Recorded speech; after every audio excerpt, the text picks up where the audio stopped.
Today, let's jam with some custom Magic the Gathering cards. Starting off with, you should have seen it coming. I guess because I had a single blue up. For 1 blue, it's an instant. You may only cast this spell if you control 4 untapped islands. What? What is that supposed to mean? Counter target spell. So we're going to counter their spell, but I can only pay it. You can only cast it if I have 4 mana up. And I'm only going to pay 1 blue for it.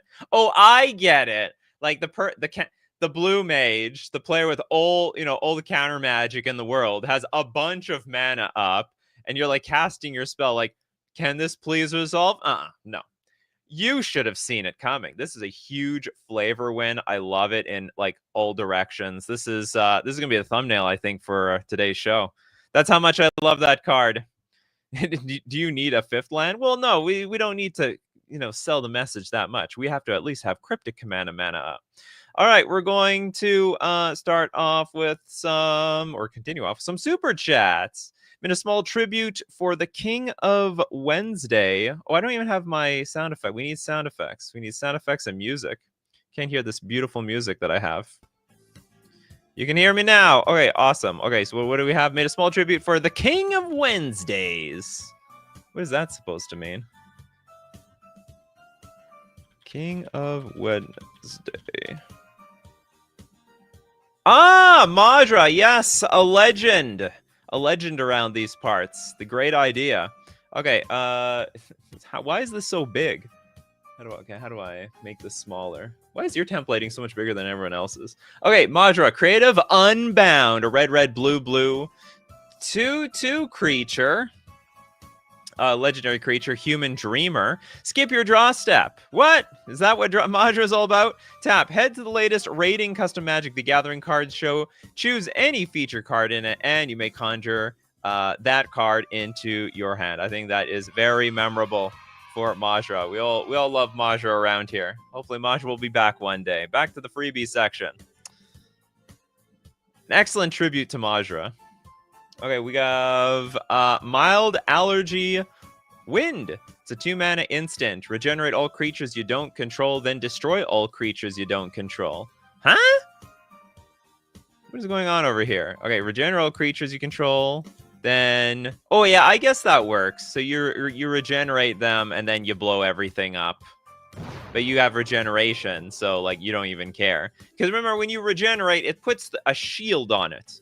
It's a stupid idea. Like, it's a bad mechanic in general because you just don't understand. It's not intuitive. But anyway, you get this shield, and it's gonna regenerate everything. So it just yeah, exactly. It's gonna tap them all in the end. Your creatures tap, destroy. It should just say tap all creatures you control and then regenerate. Destroy all your opponent's creatures. I think that's fine though. Or no, is it? It's instant speed. Then destroy. Oh no, wait a minute. Danger. A danger! That's an insane board wipe. Counter board wipe? Oh, it can also counterspell board wipes too. Regenerate creatures, then destroy all creatures. This thing is just broken. It's a strictly better Supreme Verdict. Or I would say Wrath of God. Supreme Verdict is uncounterable. I think it danger. I mean, that thing is stupid. It's just stupid strong. It doesn't look like much until you look at the casting cost, and it's instant speed. If you made this 4 mana and at sorcery, I can understand that. This is greedy as hell. Absolutely not. No way. Can't be done. Don't do it. Okay, next up, we've got the damn draws with the Elven Arbor Patch. What? What does that mean? Arbor Patch. This is a legendary kindred land, elf territory, which definitely... You did that for the bingo card, didn't you? There's 5 words in the card type. All right, you did everything for the bingo card. Tapped out a green or a black. Legendary elf creatures you control have add double green. I wonder, is this like too strong? You can't... Okay, so you can't fetch this out. It's a land that comes into play untapped. So it's not exactly a strictly better Bayou, but it's pretty close. Like, it's pretty close. Oh, can you regenerate if they're not being destroyed? Oh, yeah, I totally forgot that regenerate thing. Oh, yeah, you're right. I missed that, Steve Cooper. We'll look at that card before we move on. Yeah, I forgot. Like, our creatures regenerate, we destroy everything else. It was a counter board wipe. Whoops, that should enter tapped. I forgot that line. Yeah, some people usually forget that line when they design their lands. Just willy-nilly, they could do anything. You know, why don't we make strictly better Gaia's Cradles? It might be fair. Like, it might be. Like, there's a power to things like Bayou because you can fetch it out. You can, like, tutor for it because it's a forest on a swamp. This isn't either of these things, but it's an elf. It's an elf territory. I can look for this with elf cards, can't I? So anyway, maybe it's fine. Maybe it's too strong. Really tough to tell. And then going back to the mild allergy win. Yeah, it's regenerate all creatures. Hold on. Regenerate all creatures you don't control. Then destroy all creatures you don't control. Hold on, what is going on here? Did I just completely misread this thing? Am I just an idiot? What are the comments here? It don't do nothing besides tap. Oh, it's a black fog, like darkness. I'm an idiot. You know what? It's really tough. I lose retention very early on in these videos because I misread these cards very early on. Okay, regenerate all creatures you don't control. Then destroy all creatures you don't control. Well, I feel sheepish. Okay, now I understand why the mild allergy wind. This is also, what's it called? Is this not like Haze of Pollen Art or something like that? Yeah, boy, I hope someone gets fired for that blunder. So it's not even that in danger. Sorry, I gotta erase. How do I erase this? Okay, so it's fine. We'll just have one thing for the super chat. Sorry for the we only cross off one thing on the bingo card. Yeah, regenerate your opponent's monsters, then you blow up all creatures your opponent's control that was on the board originally, not regenerated. Well, it's all creatures we don't control. I'm not really improving the card here. So if you have like Rest in Peace or some other source that exiles, it is just a 2-mana board wipe. No. Regenerate. Some people think like that. Regenerate does not put your creatures in the graveyard and they come back. Regenerate is like it puts a shield on the creature, and then if it were to be destroyed or take lethal damage, the shield breaks. Your creature doesn't die; it lives and just becomes tapped. It's really stupid. Ah, we do get a bingo card though. Yes, we do hit something. Nikachu can't read. I can't read cards for crap apparently. It's hard, you know, and I've been doing this for years. It actually doesn't get easier; it gets harder. The cards they get, I just assume they're all complicated. Steel feels like it does a lot for 2. It feels like it does a lot, but it actually doesn't do anything. All right, so to anyone who like kept watching beyond my blunder, thank you so much. I really love you all. Okay, bright ass Gear Hulk. For 4 white, it is a 4/4 construct. When this creature enters, tap all creatures you don't control. Creatures your opponents control enter tapped. I can't see shit, says everybody. I like the art. The art is great. It's so bright I can't see anything, and it's very flavorful. This is supremely flavor win. I love it.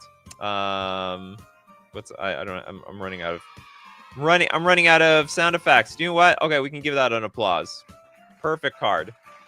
Flavor super on point. Do we have a flavor bingo spot here? Definitely a flavor win. I'm always tapped when I wake up in the morning. I turn the lights on. Doesn't anybody else? Don't they tap immediately? Very well. I don't know about balanced. Like that might be a stretch. It's probably. I mean, for 4 mana, why not? I mean, it's basically 4 mana. You know, tap your opponent's team down, and then and all the future cards get tapped down. Just a reminder to everyone else who super chats big, we will look at series cards in the second half, or not second half, after the sponsors segment of the show. Sultai Fishers, a 4 mana 1/4 human peasant. When this creature enters, it connives. Great. Whenever you discard a non-land card, create a food token. So what's connive? It's draw a card, discard a card. If you discard a non-land card, put a +1/+1 counter on this creature. Whenever you discard a non-land card, create a food token. Oh, that's a lot of value. So we're going to discard a card from the connive, and we're going to get a food token, and we get a +1/+1 token. I mean, this is fine. It not danger. You know, it's some people, they like to make fair cards, like real cards. They could print this card. Bingo alert. You want to say it danger for the Madra card? I think the Madra card was more of a joke than anything, but sure.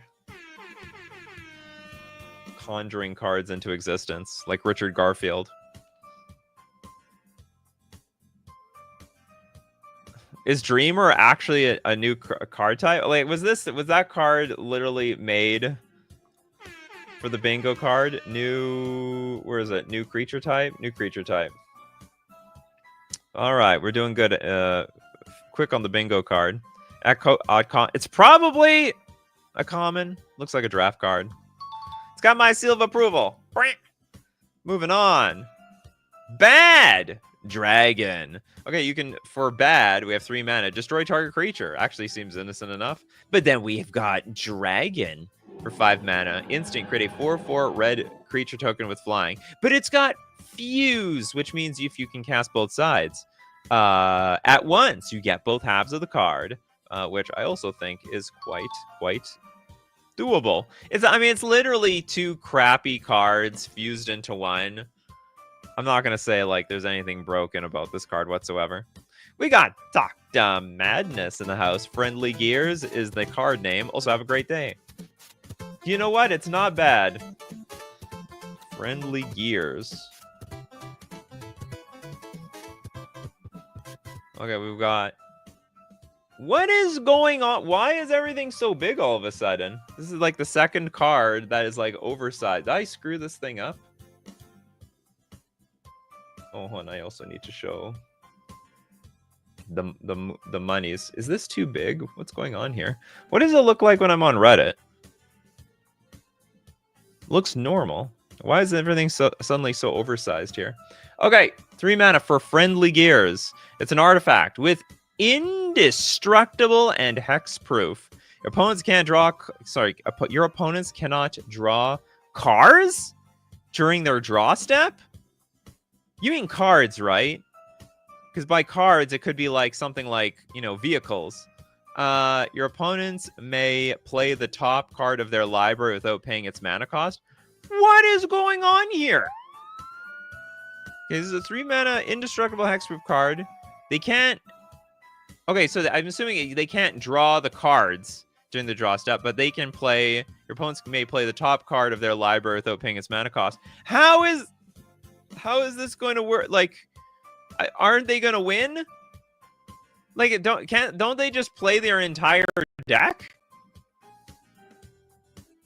If they draw a card, they have to put it back. You can't get rid of this card. Oh, that's right. You can't get rid of this card. This is a Winter Fox special, frankly. Where is this? You can't. There it is. You can't get rid of this card. It's designed to stay on the board. Chaos ensues! Effectively. Did say you can't... Let's see. Your opponents may... No, they can play. So you can play lands off the top of your deck. And it very specifically says you can play the top card of your library without paying its mana cost. So playing is totally fair, and it's fine. It's within the range of what you're allowed to do. Okay, it's got hexproof. Oh yeah, okay, so you can donate it. You can donate it with hexproof. Common symbol too, fair and balanced. Oh yeah, that's also a danger. Okay, this is just a crazy card. It is, so for sure it's probably gonna hit danger for you. I can't even say that like this is bad,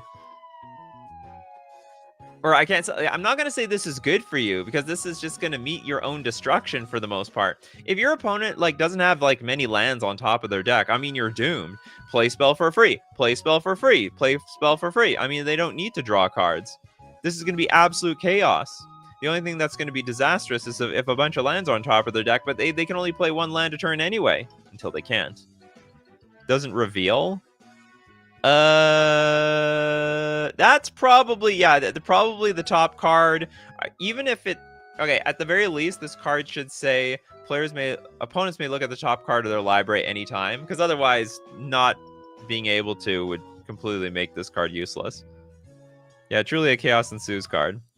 At the cost of you. You sacrifice your life for people to go crazy. But do you know, that's an interesting dynamic because people want to keep you alive because they want to cast their cards off the top of their library. So if someone comes after you in the friendly gears, then they might protect you at the same time. It's like, no, no, no, no, no, no. I got some 10 mana cards I need to cast for free around here. So that's interesting. Yeah, so you can definitely play the lands. Okay, weirdo card. Definitely needs some refinement, though. The opponents have to be able to look at the top card of their deck, or the top card of their deck is revealed at all times. Okay, let's go back to the freebie section. Freebie. The Land Down Under. I don't know the reference to this. It's a green sorcery. Reveal the bottom card of your library. If it's a land, you may put it onto the battlefield. Otherwise, put it back on the bottom of your library. What was the point of that? It's like the crappiest ramp of all time. It's almost like, look at the top card of your library. If it's a land, put it onto the battlefield. No, this is awful. This is... I don't know a world where this makes any sense. Like, the card makes nothing. Oh yeah, I understand the Australian joke. I've heard of the land down under. I'm just not familiar with this meme or this movie, whatever this is. A major gamble worth not. Yeah, it's not worth it at all. Nothing. It's completely pathetic. One green. Is there a land on the bottom? Yes, great. If not, like, you know, I guess this is just some sort of. It's a. Okay. Maybe I get it. It's 1 mana potential ramp, but it's not that good. It's just. I mean, okay, it's a legal card. We can say it's doable. Just scry a land to the bottom. You can play it for 1 mana, I guess. Yeah. Scry green or mulligan. Men working on work song land down under. I don't know. I have to look it up later. Okay, moving on. The Amazing Spider-Man. We all know those Spider-Man cards came out. But can you make better yourself? We go with Bant and an X for a 2/3 human spider with Flash, Vigilance, and Reach. The Amazing Spider-Man enters, tap X target creatures, and put X +1/+1 counters on this creature. If X is 3 or more, draw a card. With great power comes great responsibility. I don't feel the power over here. Flash, Vigilance, and Reach for 3 mana. Tap X target creatures and put X +1/+1 counters on this creature. If X is 3 or more, draw. I think this is, honestly, this is supremely underwhelming.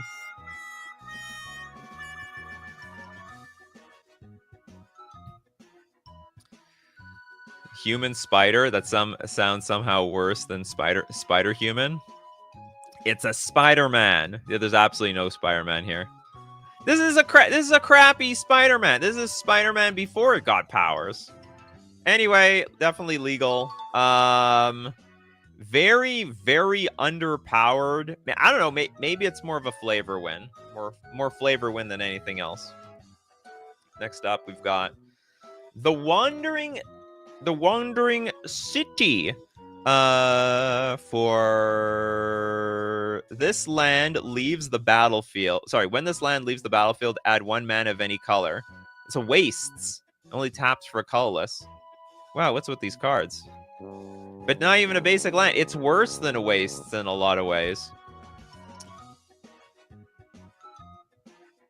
I have no words. It passes. You know, this is one of those cards. Amazing art, really supremely underwhelming land. Next up, we've got the Strongest Shall Rule. Strongest Shall Rule is a 4 mana enchantment. At the beginning of your end step, the player with the creature with the highest power becomes the monarch. Really? The player with the creature with the highest power. So whoever is the strongest. Ooh.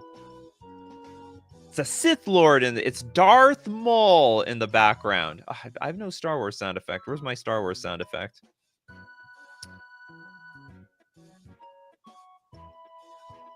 This is literal. Oh, some people are talking about the last card. Zeron Orb, Crucible Worlds. This. So the Strongest Shall Rule. How big does the creature have to be? The player with the creature with the highest power becomes the monarch. Well, what if it's tied? I guess we both become the monarch, but that doesn't make any sense. Or at the beginning of your end step, the player... This is actually... I think there's some problems with this card. Or does it timestamp? Like, if you have an equally large creature, you then become the monarch. Where's Darth Jar Jar believers out there? Jar Jar joined the dark side. Yeah, exactly. How would multiple... Well, you know, they are all in charge of their territory. And just like Magic the Gathering, they all go to war with each other. If anything, Magic would make a hell lot more sense if there were more monarchs in the game. If everyone at the table could be a monarch. You're not trying to steal anything. It's just one king going after another king. Be it instead of one planeswalker going after another planeswalker. Someone saying something about the flavor text. Like you said, only the strongest shall rule. Pre-Vizsla. It's an oligarchy. Oligarchy of the Gathering. Okay, probably doesn't make any sense. There's just a rules problem. We don't know what happens when there's multiple monarchs, and it doesn't really specify like what happens when there's a tie, so... This is a little bit of a disqualification action over there. Okay, Norn's Emissary. This is a white 3/3. That's pretty big. Wild the Cattle in white. When this creature enters, target opponent gains control of it. Okay. At the beginning of your upkeep, you get a poison counter. Oh, we're donating poison to somebody. This could probably backfire in a one-on-one game, but not a... probably not in a multiplayer game. It's probably worth it to give somebody a 3/3 creature for 1 mana. It's basically 1 mana, at least 1 mana, give somebody a poison. Because they're probably not going to kill the creature in time.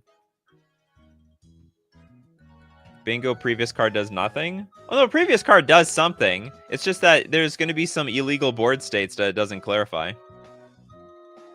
Oh, you mean, like, are you talking about the land? The land sort? Well, land does something. Land adds a colorless mana. If you own it, still, does that mean you is not you and not an opponent? Oh, I like that. I like how you phrased it. Is you anymore? At the beginning of your upkeep, you get a poison counter. Target creature gains control of it. No, okay. So you don't own it. Whoever controls it gets the effects. Great question. I'm surprised, you know, I'm not to shame you or anything, but I'm surprised you asked that question. With all the cards that you make, I would figure, you know, that's an easy one to know.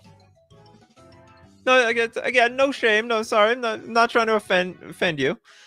And with that, we're going to thank you for your super chat. The Dread Wolf's Iron Mask.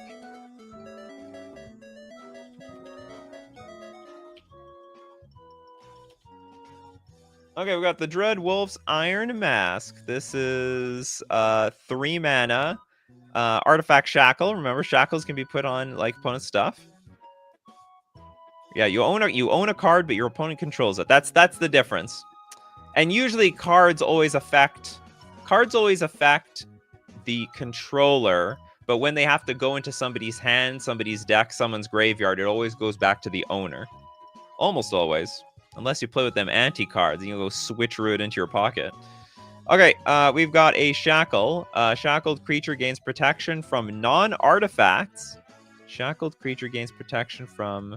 So anything except an artifact. This permanent can't be targeted, dealt damage, or equipped by a non-artifact. Shackled creature's owner sacrifices another non-land permanent they control during their upkeep. Wow, that is insane. This is like...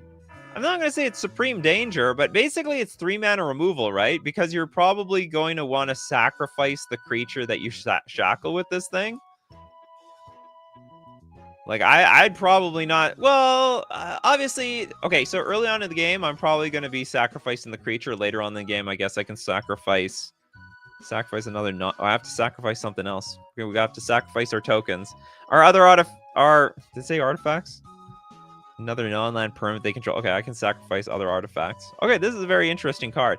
You would be even... I think you could make this 2 mana. I think that would... Because... Hold on. Oh, it says another? Hold on. Shackled creature's owner sacrifices another non-land permanent they control. But they were talking about this thing, right? The Dreadwolf's Iron Mask, not the creature it's shackled to. I think that's what it implies. But so, which means you can sacrifice the creature. So if you can sacrifice the creature, then this probably can just be a 2-mana removal spell. It can go down to 2 mana. Otherwise, it's like it's sort of a 3-mana removal spell. Or is the idea that you can but you can't reshackle, right? You're just you can only unshackle. I think it's the creature. They probably don't control the shackle. No, they don't. Yeah, they most definitely don't control the shackle. This is almost a lockout later in the game if opponent can't draw and play more than one. Oh, Kutsu! You're very far from where we are in chat. You gotta like fast forward like 20 minutes. If the shackle target is sacrificed, does the shackle sack too? No, it stays on the battlefield, the best I understand. The damn draws maybe can clarify that one. Okay, we're going to go to the freebie section. Oh, what do I have to say about this card? Yeah, this is perfectly fine. Probably can be costed more aggressively, to be honest. Too fair. The Evil Ritual. 2 mana. Green and black. It's Chapter 1 and Chapter 2 Saga. Any player may pay 2 life. If anyone does, remove a lore counter from Evil Ritual. Chapter 3. Destroy all non-land permanents. This is incredibly unique. Oh, Dadam Draw says the shackle goes to the graveyard too. Oh, so I didn't know that for the entire time. I just thought like it just sits on the battlefield. Now, this is creative. So you've got this impending doom coming up for like Chapter 3 that can affect all players, but they have influence on it. They can remove the saga counters from this thing to keep it locked down. There's actually a lot of design space here. Like you can sack a creature to remove a lore counter. You can pay mana to remove a lore counter. You can sacrifice something to the evil ritual gods. And maybe you can even make this cost less. Any player, Chapter 1 and 2, any player may pay 2 life. I want to say like this should be an ability somewhere else, or maybe not. No, maybe it can be like this. Maybe it should be even higher in casting. The cost to keep the lore counters off should be even higher. Does that burn in disguise? Well, for anyone who's playing with a heavy creature-based deck. Yeah, pay up or we go cable Y, huh? Oh god, proliferate on the evil ritual. I proliferate in response to tick up them counters. Okay, this is I like this card. This is very unique. This is design space never seen before. Okay, and you heard the music. Time's absolutely flying today. You heard the music. That means we gotta thank our sponsor today, FusionGamingOnline.com, my favorite place to buy my Magic the Gathering cards. You love creating Magic the Gathering cards. You also like creating decks. Tarkir Dragonstorm is just around the corner. You got in your car from Ether Drift and you're gonna take a ride down. Oops. Losing track where I am here. And we're going to take a stop at the Tarkir Dragonstorm place. We're gonna meet what's his name? I can't remember the guy who turns into a dragon. Okay, whatever. My memory is really butchered for the lore of Magic the Gathering. Get your cards here at FusionGamingOnline.com. Don't forget to use coupon code Nikachu at checkout for 5% off all your purchases. We're also going to thank Mana Traders, the premier place to rent Magic cards on Magic Online, the digital client. You know, you heard of MTG Arena? Well, there's also Magic Online, where you can play all the paper formats, like Standard, Pioneer, Modern, Legacy, Vintage, Commander, One-on-One Commander, Pauper. Pauper's a super popular one. And you can play tournaments there and everything. And you can, but you can play all the formats when you're renting cards from Mana Traders. You can support the channel using my Mana Traders link in the description below, or save 40% cash back on your 3rd month subscription using coupon code Nikachu_BKS. And back to our regularly scheduled program. You know what's really weird? I lose like 10 people during the sponsor segment, even though it only lasts like a minute.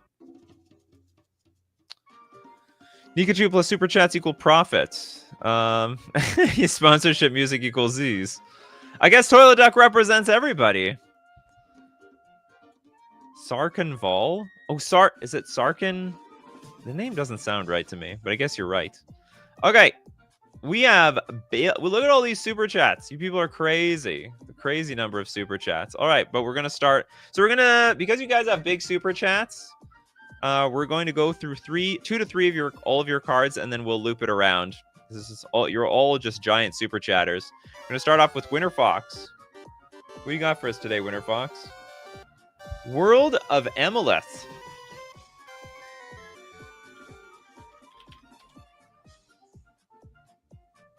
The World of Emoleth. A new super type, Realm Striders. Mechanically, they are planeswalkers that always have a static ability that makes them also a creature.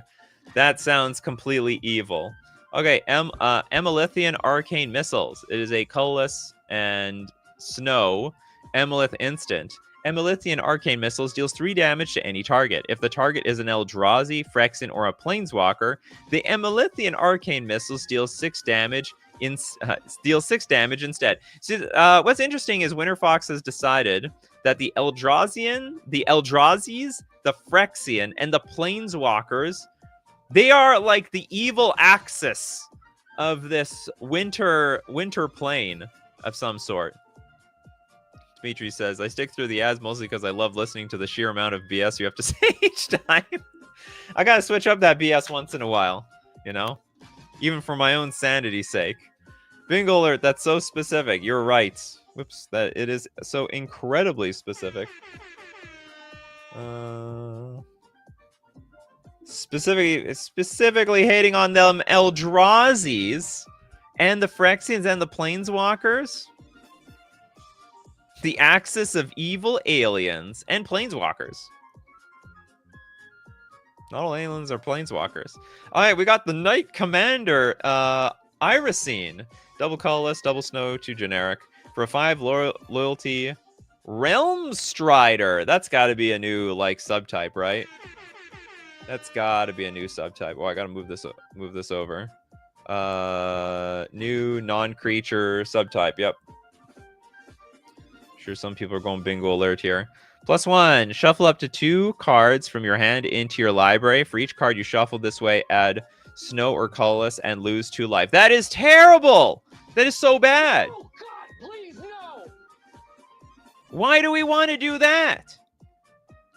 We're helping the opponent here. I just lost 2 cards, and I lost 2 life, and I added 1 mana. What kind of exchange is this? That's okay. Well, this feels like from your hand. This feels like some ability I should be using on my opponent. Like target opponent shuffles 2 cards in their hand, they lose 2 life, and they like get 1 mana out of it. Okay, -1 Emolith creatures you control gain +2/+0 and ward 1 until end of turn. Creatures you do not control have -2/-0 until end of turn. That's a very good ability. Even for a -1. Oh, we have a waifu card, and it wasn't even a Pedgeman card.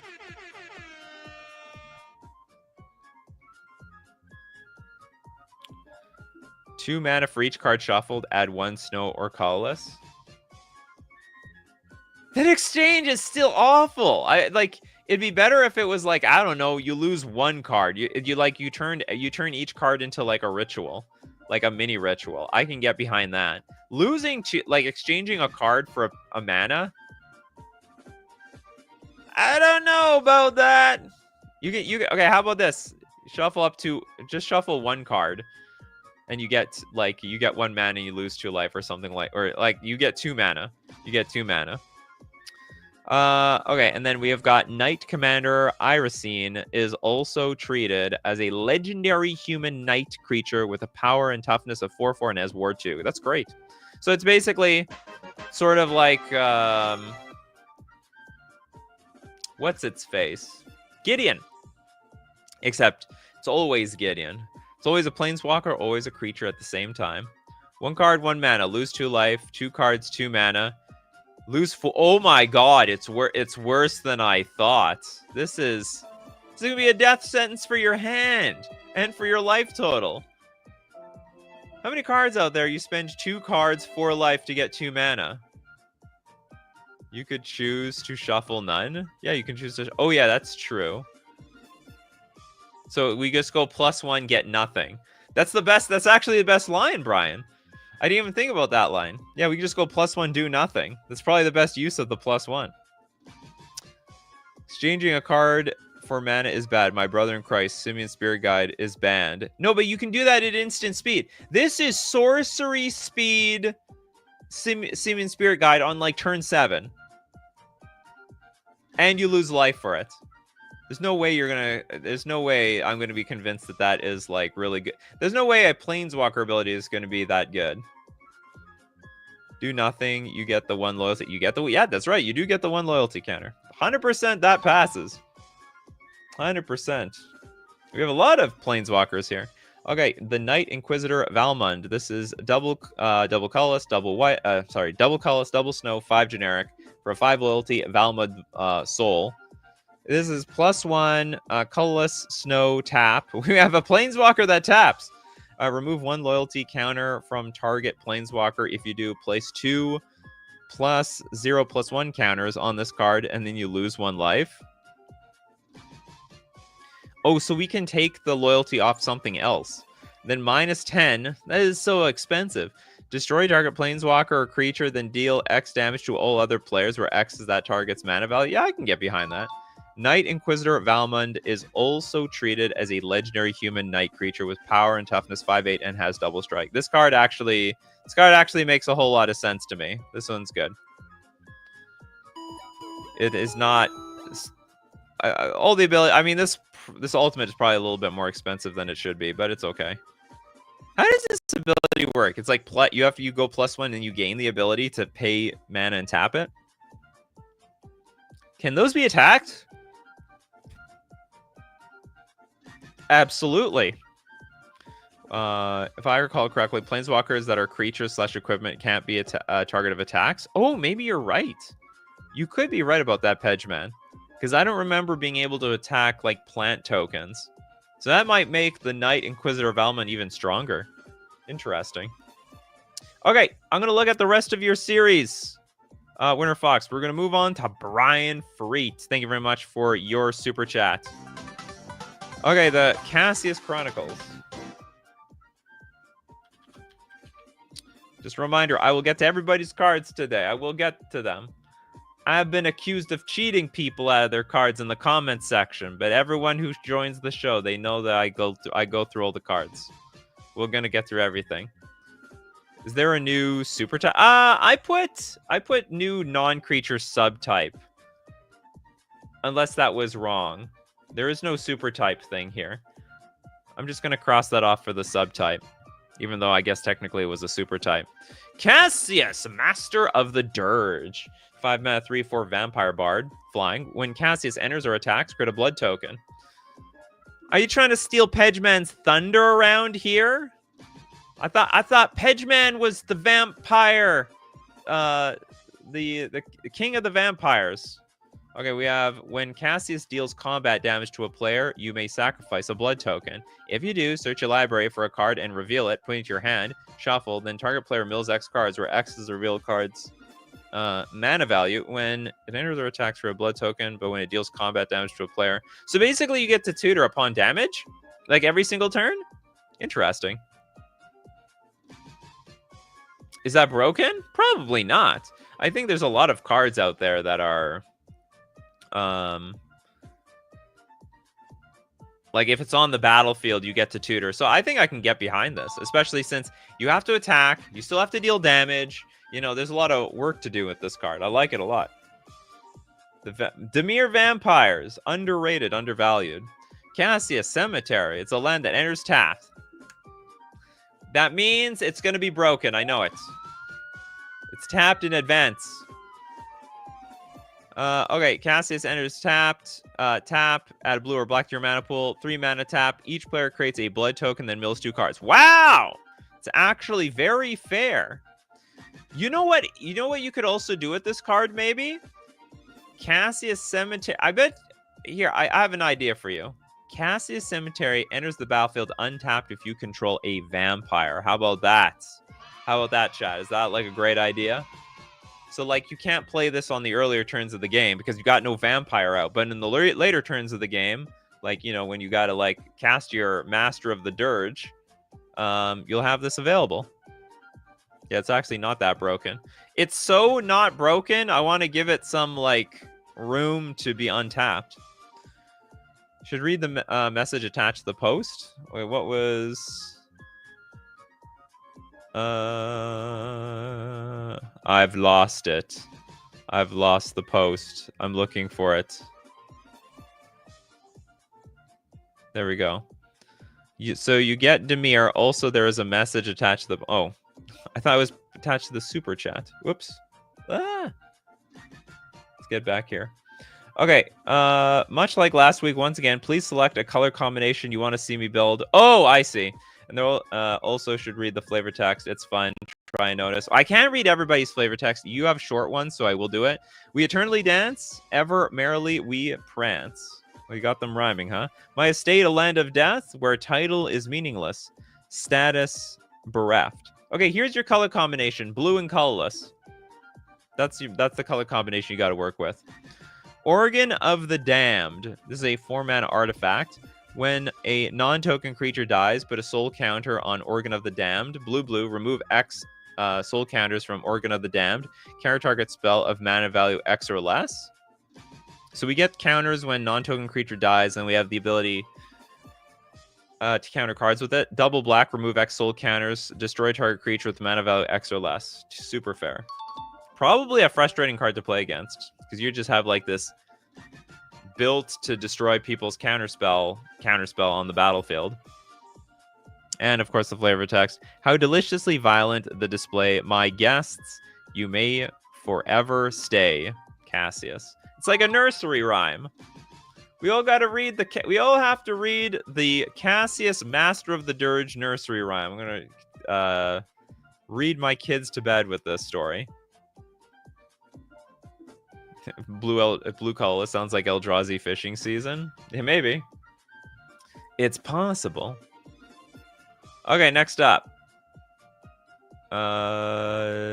David Mosley with Bripple and Buds.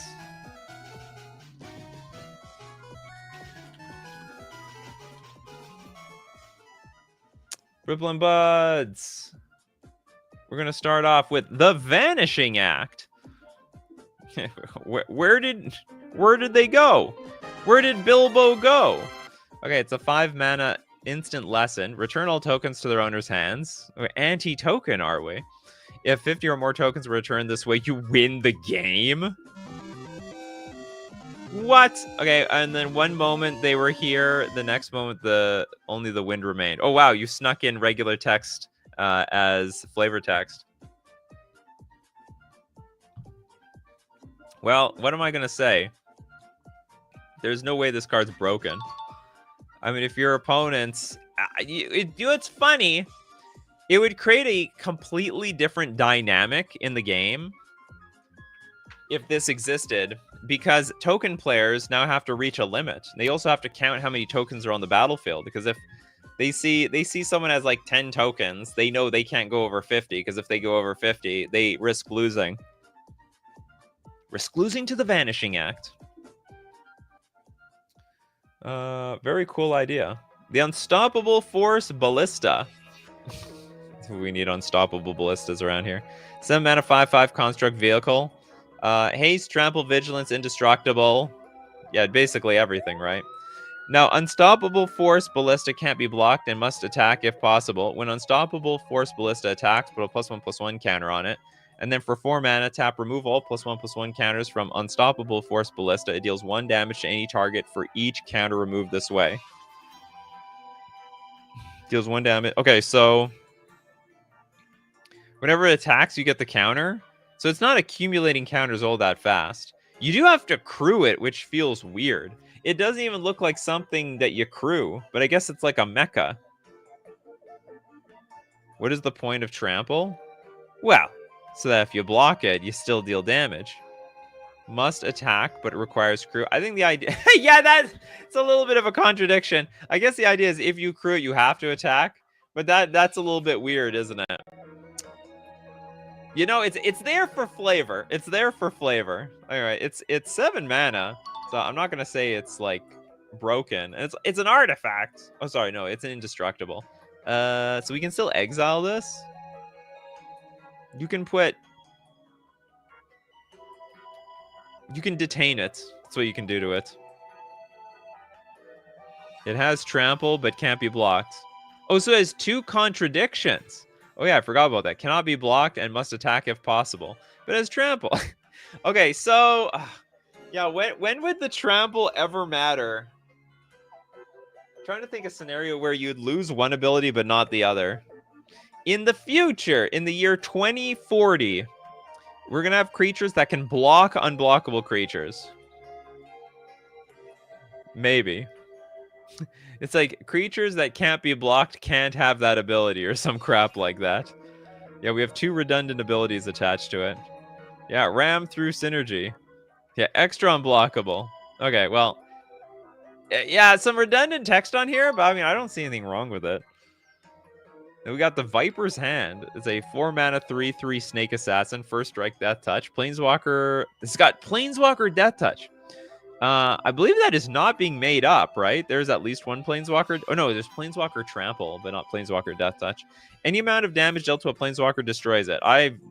Honestly, I think that should have been around years ago. I cannot express how stupid it is that a Death Touch creature dealing a single point of damage to a Planeswalker doesn't kill it. Like, what, does Venom affect Planeswalkers different from other creatures? Like, seriously. And then we have battle Death Touch. Any amount of combat damage dealt to a battle removes all of its defense counters. Okay, that's makes a lot less sense flavor wise, but I'm fine with that. There's a green fog effect that says creatures are considered blocked. Yeah, I think you're right. I totally forgot about that card. I don't think it says that anymore, though. Maybe I'm wrong. I think the proper wording is keyword over planeswalkers, battle, etc. Oh, that could be right. Okay, bingo alert. We had a card with 5+ words in the name. Did we? Which one? This one? Unsolvable Force. Not this one. Well, which one was it? You can't be pulling this out so late there, Toilet Dog. I mean, you got to be on the ball when it happens. Battles are a flavor disaster anyway, to be fair. Oh, I hate battles. I hate them so much. I think they're really stupid. Okay, this is a cool card. Two thumbs up for Planeswalker Death Touch. Okay, we're going to go back around to your last 2 cards, David, but we're going to move on to Nova. We're going to spread out all this massive super chats. The community decided King of Runeterra is back with equipment support. Orn's Forge.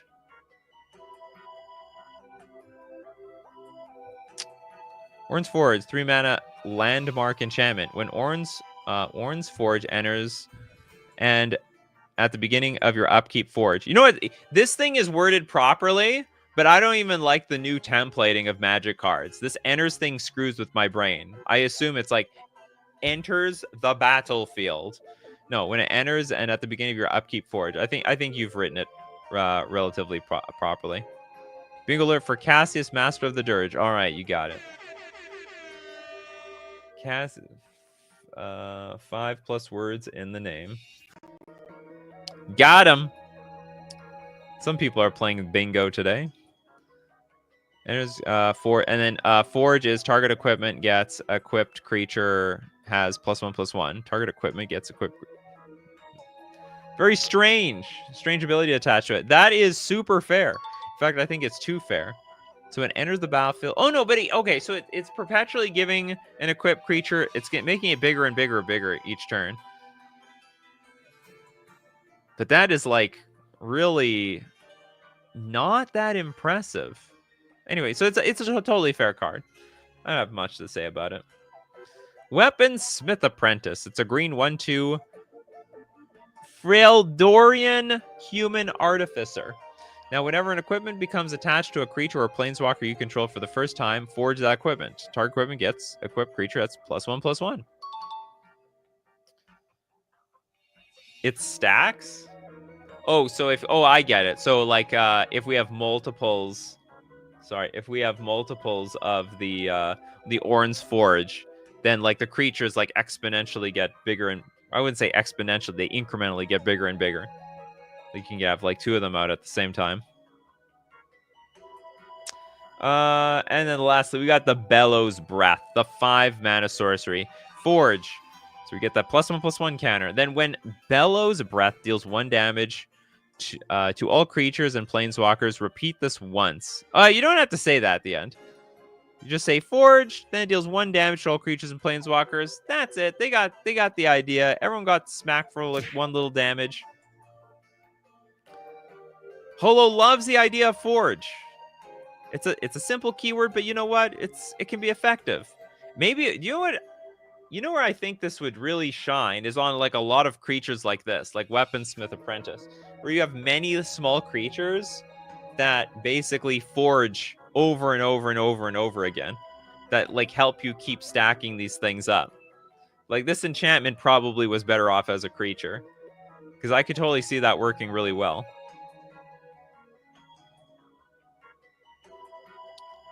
Junor says, I'm confused. Does it get the 2 counters when it enters, or am I reading it wrong? When Orange Forge enters, and at the beginning of your upkeep forge, target equipment gets equipped creature has +1/+1. So, hold on. The equipment itself is just making the creatures bigger. Are these meant for alchemy? Who knows? Who knows? Great idea. All right, moving on. We're going to look at your last card later. Don't worry. We're going to get to everybody's cards. We're going to get to everybody's cards today. We're going to move on to Little MX Doom. With the Final Fantasy set around the corner, I decided to show some love to Final Fantasy's sister series, Bravely Default. The Bravely Default series is up. Is that real? Bravely Default. I didn't know there was an alternative. I didn't know there was an alternate. The Bravely Default series is up. I decided to use Exert to reference the game's battle system. Oh, yeah, okay. Because you get exhausted. Okay, we'll take a look at 2 of your cards here. And we'll look at the last 2 later. Tiz. Determined Survivor. Love the art. It's a 4 mana 3/5 human warrior with lifelink. You may exert Tiz as it attacks.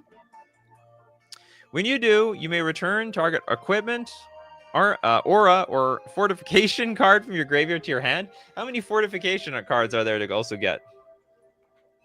O'Brien wants the new intuitive mechanic for Forge. All right, we're going to give it to Forge.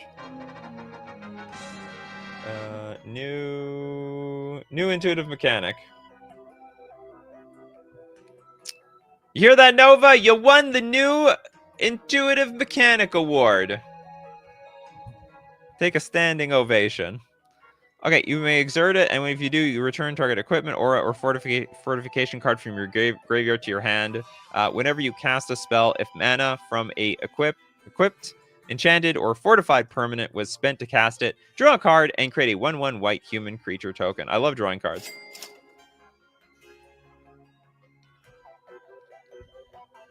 But he needs to be from... So that is tough. That is an achievement unlocked. You need to gain mana from a equipped permanent. So I got to put a vehicle... Sorry, not a vehicle. I got to put an equipment on a creature. I got to put an aura on a creature. And then I need to make mana from it. And that's when we draw cards. So it's definitely going to be fair. That's a lot of work to do. That's so much work that is definitely not going to be anywhere close to busted. Next, we go on to Agnes, Vestal of the Wind Crystal. This is a 5 mana 3/6 human cleric. Protection from black. That's weird because it's blue. But I mean, it's white as well, so that might make sense.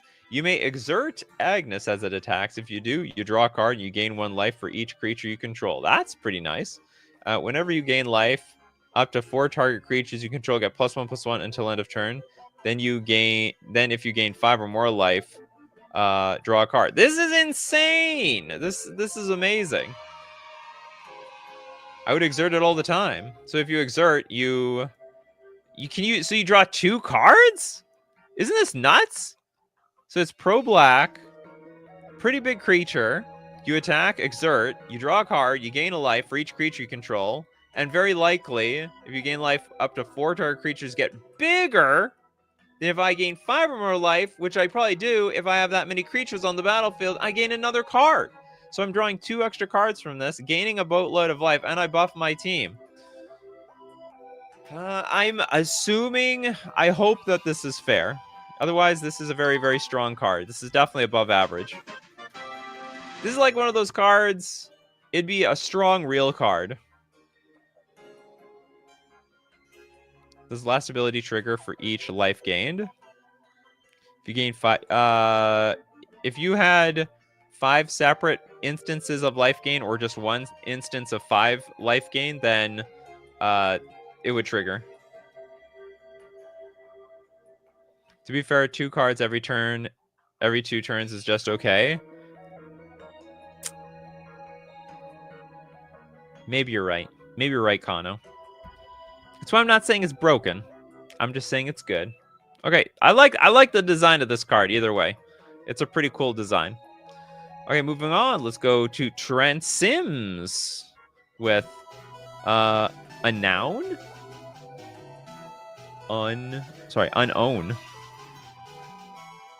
Gonna get unowned around here. Unown. Is it a Pokemon? Okay, it's a blue 1/1. Oh, it is a Pokemon. Okay, we got well, I don't know this Pokemon. How many Pokemon are there now? Over 1,000? I'm gonna quickly Google this. How many Pokemon are there? I just finished playing Pokemon Sword and Shield, and even though I was introduced to like hundreds of new Pokemon, I've completely forgotten all of them. There's 1,025 Pokemon. What is this? A musical note? 1,025. That's a lot. They gotta slow down. Is there anyone who can name all 1,025? That is ridiculous. This is just second generation, dude. I was never there. I'm a first genner, all right? I'm Pokemon Boomer. Okay, a deck can have any number of cards named Unknown. Hidden Power for a blue. Sacrifice 6 creatures named Unknown. Choose an ability from among Flying, Vigilance, Trample, Haste, First Strike, Death Touch, or Menace. You get an emblem with creatures you control, get +1/+1, and have the chosen ability.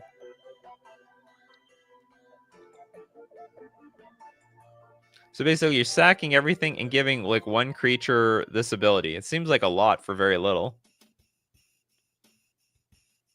Gen 2 came out 1999, 2000. Maybe? I feel like I was still around at that time. Maybe in Japan it came out. It's from Pokemon Gold, Silver, and Crystal. Yeah, I never played around that time. I was done. I was getting into Magic the Gathering, okay? That my magic lore story started to start. This is sort of a build your own slivers? I guess so. You can have any number of these things. You have to sacrifice 6 of them, though. And 6 other ones. No, can you sacrifice? I guess you can sacrifice itself.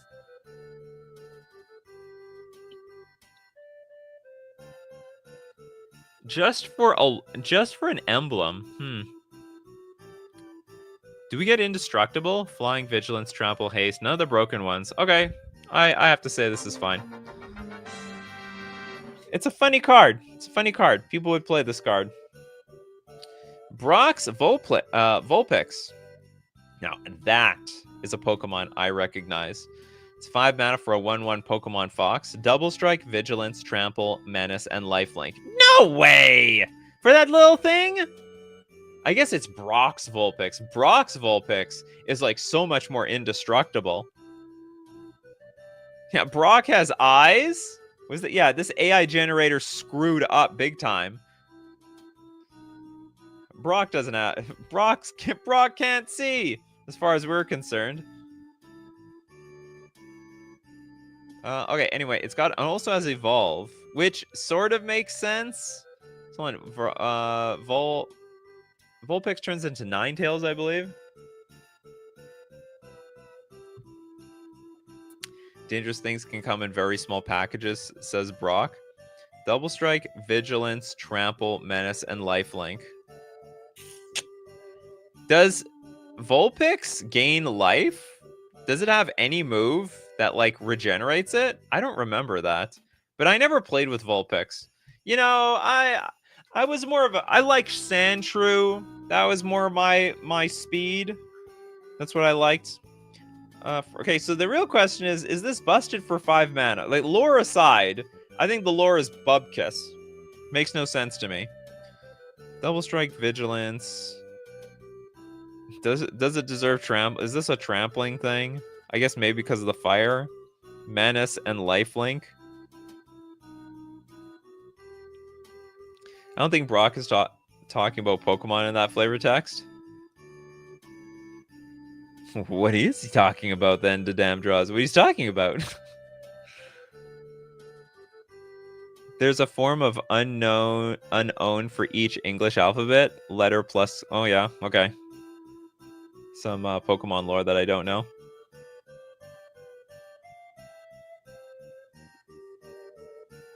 Okay, I have to make a decision here. It's a 1-1 at the end of the day. At the end of the day, it's just a measly 1-1. So I guess it can have all these outrageous abilities. And they don't make it evolve, because as it evolves, it gets stronger. Okay, Ninetales. This is a... Oh, evolves from Vulpix. So why doesn't this be... Oh, I guess it was a double-sided card. I missed this thing at the top. Well, this is going to be dangerous. Okay, Ninetales. It's a 9/9 for 9 mana. Can you... No, you can't evolve them, technically. You just have to play one side or the other. It's got Mutate, which is weird.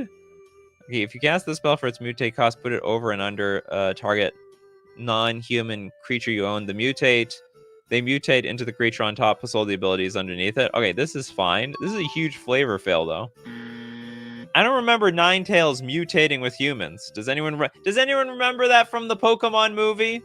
Does anyone remember that from the Pokemon show? The Ninetales mutated with a human being? I don't think Team Rocket did that. Oh, it's a non-human? Sorry, under target non-human creature. That's fine, that's fine. Buzz because Brock doesn't need eyes? No, he doesn't. He can see everything quite fine.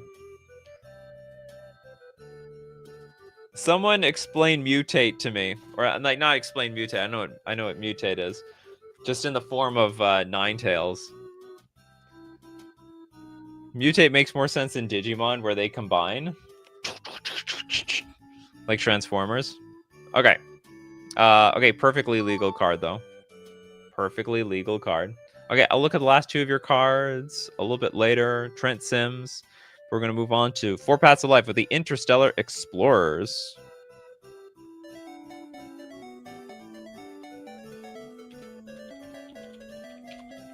By the way, I really appreciate the Pokemon cards.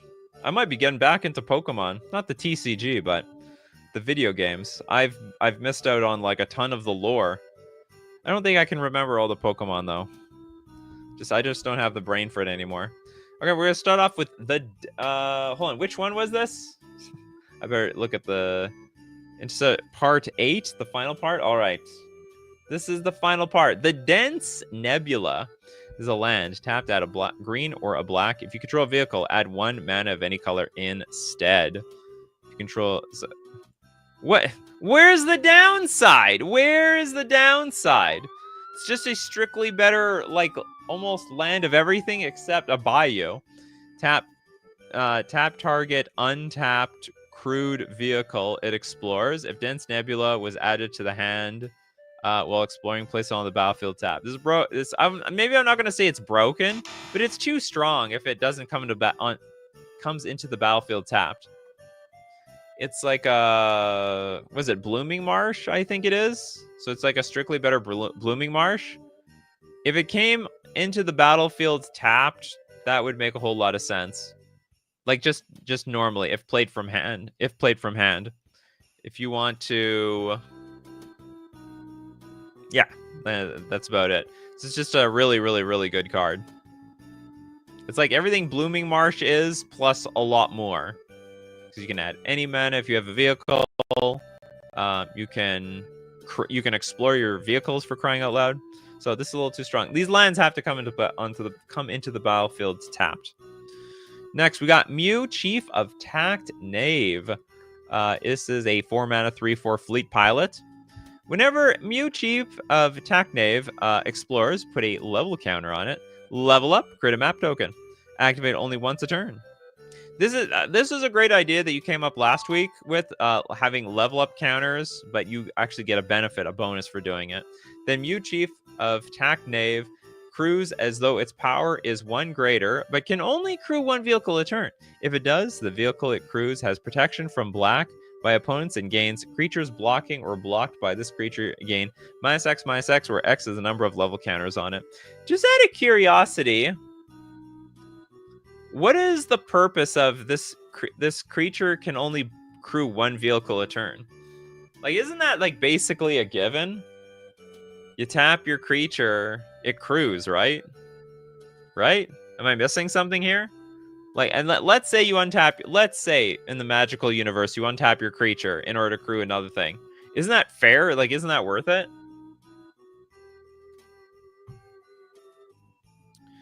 Benjamin Berkeley says, I highly recommend playing Pokemon Crystal from Gen 2 and Pokemon Emerald Gen 3. You know what? After playing Pokemon Sword and Shield, I can't go back to those old crappy versions. It's got to be 3D. I want to feel like I'm in a battle. It has to be. Because multiple vehicles with the -X/-X ability might be too strong? Probably not. Anyone else think it's a flavor fail to have a fleet be a creature type? The whole fleet! Like, a single creature could be a whole fleet of ships. And it can only crew 1 thing! That's funny. That's funny. It's like flavor mostly. All right, it's restricted to just 1 card. It's a flavor win. It's a win. That's a Winter Fox answer. Why did you make this, and that? Well, for flavor. It's all about the flavor. Okay, and then we got Energy System Bypass. The 3-mana sorcery. Until your next upkeep, vehicles have trample if they are blocked by only non-vehicle creatures during combat. Vehicles have trample if they are blocked by anything that's not a vehicle. Okay. And then whenever exploring with a creature you control, if Energy Systems Bypass is revealed and put into your graveyard. Huh? What does that mean? Revealed and put into your graveyard, you may untap target artifact. I don't know what this means. While exploring with a creature. Oh, if this is the card revealed. Okay, I think it should be worded, if Energy Systems Bypass is revealed through an explorability and put into the graveyard, you may untap target artifact. It's just like worded a bit strange. Maybe I'm wrong. Like maybe this is just the right way of doing it, but for some reason I think it's just should be worded differently. Because you make it sound like while exploring with a creature you control, I don't know how to put it. It's like it's already in effect, but it's not, because it can't be in effect until it's shown. So it's more of a when thing. It's like almost like a trigger. So when Energy System Bypass is revealed through a explorability, if it goes to the graveyard, you may untap target artifact. But this is a very, very fair card. A little too fair, if you ask me. So your next upkeep, vehicles have trample if they are blocked by only non-vehicle creatures. I want to say this should be a lot less mana. Vehicles, maybe it should be just 1 mana. Otherwise, I don't think it's going to be that broken. Crappy versions, blasphemy. But the old gens have so much soul, Nikachu. Well, you're right. I'm a blue-red player. I'm from the blue-red age, though. I'm an OG, damn it. Okay, we're gonna look at 2 more of your cards later. Okay, we're now gonna go back to the top with Winter Fox. We're going to clean up. Okay, hold on. World of Emolith. Okay, let's look at the last 2 of everybody's series. The Font of Tenacity. Double colorless, double snow. It's an artifact equipment. Equipped creature gets ward 1 and has +1/+1. If Font of Tenacity is equipped to a Realm Strider, equipped creature gets ward 1 and has +2/+2 and has... It has too many things! Okay, hold on. It's like, equipped creature gets ward 1 and has +1/+1. Shouldn't it just be equipped creature gets ward 1/1 and... Okay, that's fine. And then, new sentence. If Font of Tenacity is equipped to a Realm Strider, equipped creature gets ward 1, gets +2/+2, and has Snow Tap. If this creature is targeted by a spell, counter that spell. Activate only once per turn. Instead, if this creature is targeted by a spell, counter that spell. And no, you don't have to put instead. It's just counter that spell and equip for 1 mana. That's okay. It's got a lot of words on it to say, don't touch my creature. Just don't. Stay away. Don't even dare. I'm an OG as well. Got the red version the same year it came out. I got the blue. You're one of those red people, huh? It's narrow enough that you can reduce the cost. I guess the 3. It does a lot, though. You know, I mean, let's say you compare this to a sword. I think this does more than a sword. And also it is only equipped for 1, whereas a sword is 3 mana to cast, 2 to activate. To be honest, I don't know what the Pandora's box is of like reducing this to 3 mana and keeping the equip at 1. This card would make my Commander games even longer. Judge, well, you have to cultivate the right group, you know. If you want a group of long games, you invite the people who play short. Oh, sorry, no, I mean, if you want your Commander games to go short, just invite people who will keep it short. Forge of Eternity, a 0 mana legendary artifact. Tap, pay 5 life, then return. Sorry, then tap, pay 5 life, then target land you control tapped for double mana until end of turn. Okay. It's almost like it turns things into a soul land at the expense of 5 life. Then for 5 mana, tap. Target Realm Strider you control gains haste and vigilance. This actually... Is it still broken? It's a legendary artifact. Is 5 life too... That's a lot of life! Like, don't get me wrong. So, double mana is really strong. But at 5 life, you know, maybe that's fair. I wouldn't mind my opponent blasting themselves in the face for just 2 extra mana. This is literally, you have to play this in a combo deck or bust. And maybe it works, but maybe it doesn't.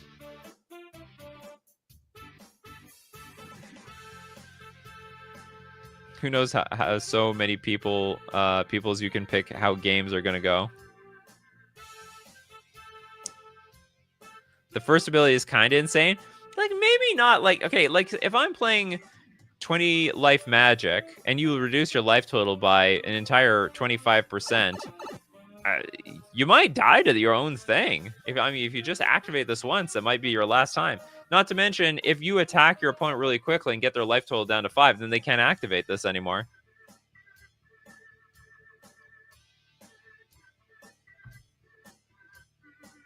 Doug S is still broken since you could untap that land or use that already produces like 3 mana, so it'd produce 6.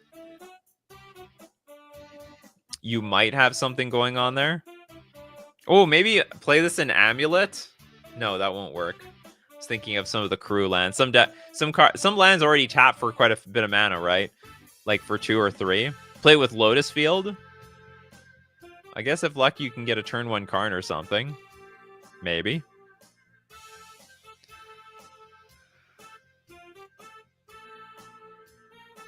Oh, this is for a card a little whiles back. Okay, I will. Okay, we're gonna be safe and say it can't be printed, but I'm optimistic that this card actually wouldn't be that broken. It'd be a it'd be like the super high risk, high reward card. It's a legendary artifact. Oh, you know what? You could chain these together. You go Forge of Eternity, pay 5 life, make something tap for double the mana, because it says it doubles it, doesn't add one more. Then you could play another Forge of Eternity, Legend Rule the old one away, tap another Forge of Eternity to make the land double again. So instead of adding 2, it adds 4. And then what you do from there, I have no idea. But you could also say you can save that trick late game. Okay, maybe this is closer to broken. Well, it's still going, even though 5 card limit and $5 per card. We're only like an hour into the show, Bell. These shows go to 2 hours usually. We have a lot of cards to get through. Oh, and you pay for my 5th card. Thank you very much, Winter Fox. Okay, next up. Let's go look at the last 2 cards from David Mosley. The Bripplin Buds. The Bringer of Eternal Cycle. Wooberg and 2 generic for a 6/6 Bringer Avatar. Now that's a custom Magic the Gathering card. It is just loaded with words over there. Trample, Vigilance, Lifelink. You may pay 5 rather than... Maybe I'm going to call this a Yu-Gi-Oh card. I got to lean in. If I got to lean in, it's too much text. It's just how it is. Okay, I gotta lean in to read. Trample, Vigilance, Lifelink. You may pay 5 rather than pay the mana cost for Bringer spells you cast. At the beginning of your upkeep, choose 1. Return target permanent card from your graveyard to the battlefield. Exile target permanent card, then return it to the battlefield under its owner's control. Draw a card for each Bringer you control. How many Bringers are you gonna have in your deck? Then search your library for a Bringer card. Oh my god, reveal it and point to your hand, then shuffle. You do this every upkeep? It's not even that expensive for what it does. Does it have any ETB? You can pay 5 generic rather than pay the mana cost. Oh, I see. Yeah, you can. Okay, so that's just the Bringer thing. You give it that discount. Now, the only upside to this card, or sorry, not upside. What's a Bringer? It's a weird creature type, to be honest. It's a real creature type, though. Bingo low with words. Yeah, it's definitely loaded with words. Another card for the Morophon players. For the Changelings. Okay, the only thing that makes this card fair is that it has no ETB, so it doesn't get any immediate value. You have to wait till the upkeep. And only your upkeep. It's not everybody's upkeep, so maybe this is fair. Despite, like, the absolute insane number of abilities on it. Oops. Then, a Blipple, Grand Beeble Architect. This is a 5 mana 3/4 Beeble. Beebles you control have protection from everything that isn't a Beeble. Beeble's a creature type too. So like this set was bringing back the niche creature types. Beebles you control have protection from everything that isn't a Beeble. So it's like indestructible. Whenever you cast a non-Beeble spell, create a 1/1 blue Beeble creature token. With this creature can't be blocked as long as defending player controls an artifact. Whenever you cast a non-Beeble spell, create a 1/1 Beeble. Beebles you control have protection from everything that isn't a Beeble. So the idea is now. So if I understand correctly, this thing couldn't be blocked by anything already because they have protection from everything that isn't a Beeble. But this next ability lets us attack our Beebles through other Beebles? Because the only thing that could block it before were Beebles.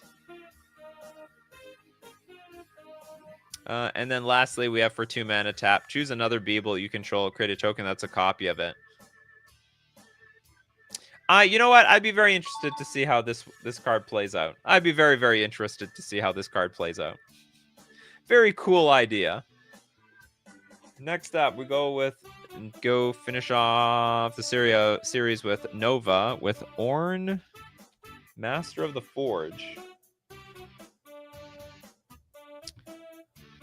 Okay, I gotta move things around here. Okay, Ornn for 7 mana is a 5/5 legendary creature. It is a Freelordian Demigod Artificer. Is that on the bingo card? 5 cards for card type. Nope. We didn't do that one. Or we already did it. Okay, it's got Absorb 1. When Ornn... Oh, and I gotta give you a Super Chat sound effect. Everyone deserves a second Super Chat sound effect.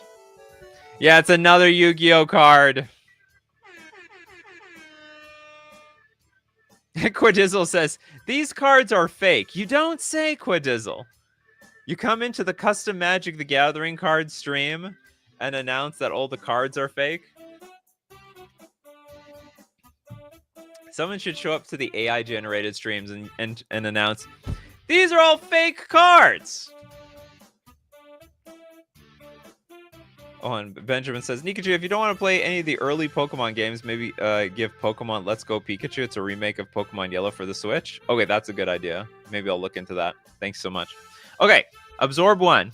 When Ornn enters, choose 1. Create an exact token of an equipment you control and equip it to Ornn.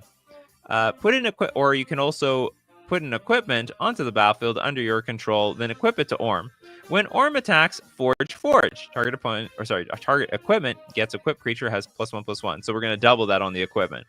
Now, whenever a creature you control other than Ornn deals 8 or more damage, in one attack, transform Ornn, Master of the Forge,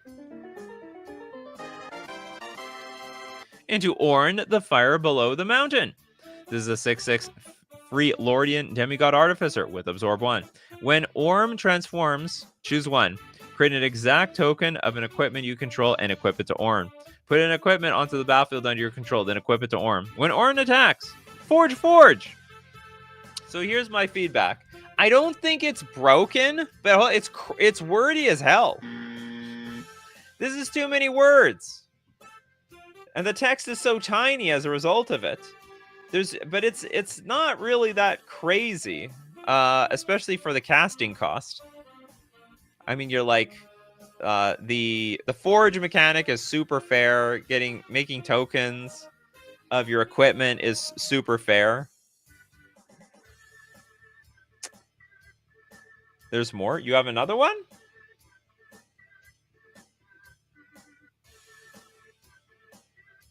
Oh, yeah, there was more on the second side. Sorry about that. I couldn't. I thought it was all. I thought when you mentioned Forge, it was actually going to explain Forge.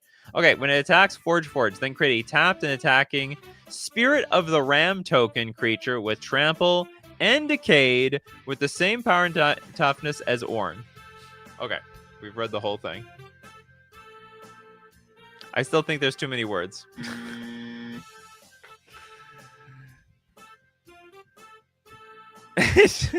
Benjamin Burke said, did someone really say these cards are fake? Probably as a troll. That's okay. We love the trolling around here. Is this a Lord of the Rings sequel? No, this is it's a Legends of Runeterra card, right? Nova the Space Wolf. This is Legends of Runeterra World.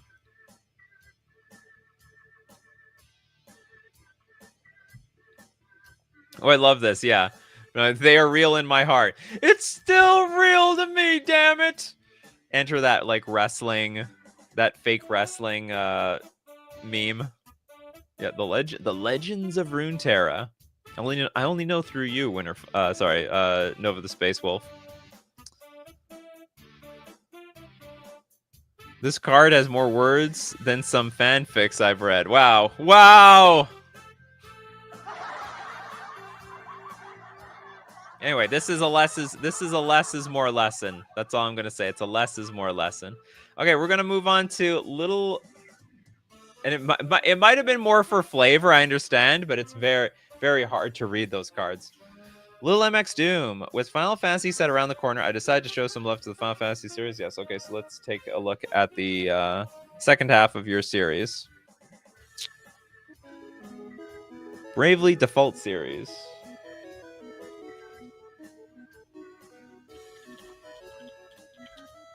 Why is it called Bravely Default, by the way? Is this, like, real? This was like a side quest of the Final Fantasy thing. Okay, 4 mana for a 2/3 Ring a Bell Swave Charmer. Oh, who does this remind me of? It reminds me of what was the guy with a big chin and big arms and had that hair? It's like a cartoon. The boomers in the chat will know what I'm talking about. Okay, I'll move on, but someone remind me who this is like cosplaying from a cartoon show. Human Warrior, first strike. You may exert Ring a Bell as it attacks. When you do, put 2+1/+1 counters on it, then scry 2. At the beginning of combat on your turn, you may gain control of target creature with power less than Ring a Bell's power until end of turn. Untap it. It gains haste, and this creature can't be This creature gains haste, and this creature can't be sacrificed until end of turn. So we were just stealing this thing? Johnny Bravo! That's right. That's exactly what I was talking about. Looks like Johnny Bravo. Not the Suave Charmer. Wait till they meet the Suave Charmer. Bravely Default is a JRPG made by Square Enix, the same company that made Final Fantasy. Oh, okay. Okay, cool. I didn't know. The more I know. Maybe Suave is pronounced Suave. Oh, yeah, Suave instead of Swave. Did I say Swave? In that case, I'm an idiot. No, it could be a play. In this case, it could be a play on words because it's in the name. If it was in the text, like I don't know, Suave. Well, they would never use Suave as a text name, so there's no way that you would use it to describe anything. Okay, so hon, are we just literally stealing creatures every turn?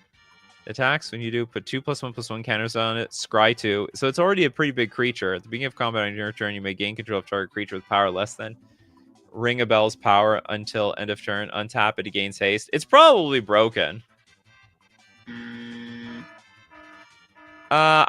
It would be fair. I mean, you get rid of one of these abilities to make it fair. If you make this a 4, like so on turn 1, you steal creatures for like 1 power. At the beginning, you may gain control of target creature with power less than its power until. Oh no, but it says until end of turn. Oh no, okay, forget it. Okay, no, this is fine. I missed the until end of turn part. So you're gonna steal creatures. I don't know why you need to have this creature can't be sacrificed clause. Oh, you're trying to be fair to your opponent. Like, I'm going to steal your creature, and I swear I'm going to bring it back. When I borrow something, I give it back. All right, that's a good idea. It's actually a very good idea. Idea. Okay, talking about ideas, we have Idea, Rebellious Rascal. This is a 4-mana 2/3 Human Warrior Noble. Haste. You may exert Idea as it attacks. If you do it. Sorry, if you do, it gains double strike and indestructible until end of turn. Then you may exile the top card of your library. If you do, you may play it this turn.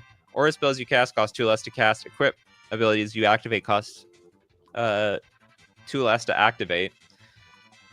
You people just love your equipment. I don't know what to say. Everyone's super fallen in love with equipment. Anything to make equipment playable. Lil MX Doom says, because in the game you can brave and default. When you brave, you get more actions in a turn, but your character will have to sit out a few turns unless you default, which effectively stores a turn. So it's like an exert, huh? Oh yeah, the exert is a super flavor win. So I assume a lot of people have played default before. Or what's it called? Just default? Oh, sorry. You've played Bravely Default. A lot of us love to make Aura's equipments work, even if they suck. You know, the solution is just making the Auras and equipments good in the first place. I don't know what else to say about it. Or, like, I don't know, make the equip cost just 1, because 2 mana is just way too much mana. Okay, it's basically a 4-mana double striker indestructible, but only once every turn. No, yeah, that's totally fine. There's no way this is wrong. You're going to deal a whole 4 damage, and then it doesn't even attack next turn. And it's indestructible this turn, but it's going to be completely vulnerable next turn. Easy pass. Easy pass. Pass it up. Okay, we're going next to Trent Sims. Ooh, Misty's Togepi. I like the sound of that.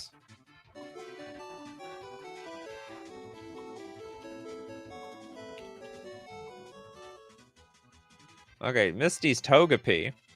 This is a 2-mana 0/3 Pokemon Fairy. Are they considered fairies?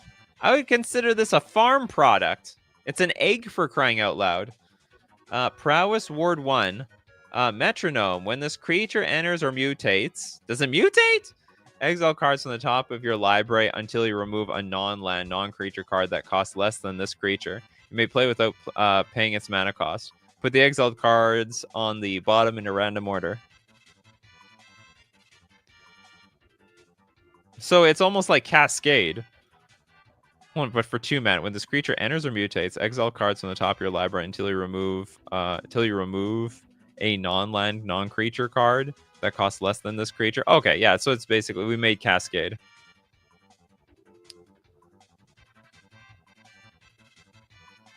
Fairy is a Pokemon type released in Gen 6. I was familiar with the fairies. I had to face, I'll have you all know, I had to face Beatty, the fairy master, who dumped,